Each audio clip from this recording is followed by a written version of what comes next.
est-ce que le demi pourrait être utilisé à l'extérieur de la Gaspésie? Bien sûr. Au début, on appelait ça le demi gaspésien et c'est vrai que le demi est présentement utilisé surtout, presque exclusivement même, en Gaspésie. Mais il n'y a absolument rien qui empêche le demi d'être utilisé n'importe où au Canada. En fait, il pourrait être utilisé même à l'extérieur du Canada. Pourquoi pas? Comme je disais, c'est un bout de papier qu'on utilise à partir du moment où les gens se font confiance.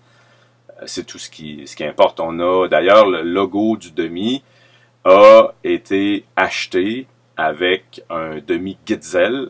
Peut-être ma prononciation n'est pas très bonne, là, mais si je me trompe pas, une monnaie guatémaltèque.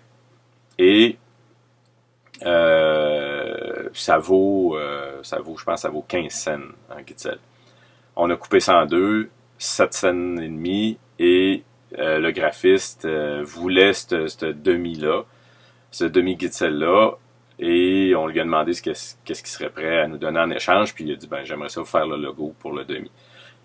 Donc on s'est aperçu à ce moment-là que le billet avait peu d'importance.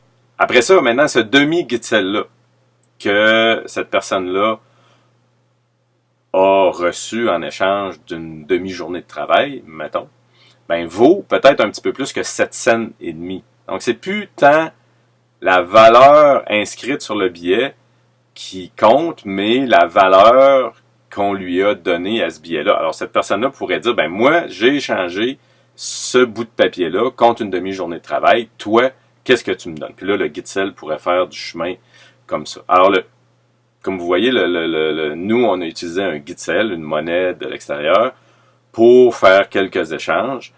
Alors, le dollar canadien coupé en deux pourrait certainement être utilisé n'importe où à l'extérieur de la Gaspésie. C'est vraiment... ça repose sur la volonté des gens qui y verront un intérêt dans leur communauté.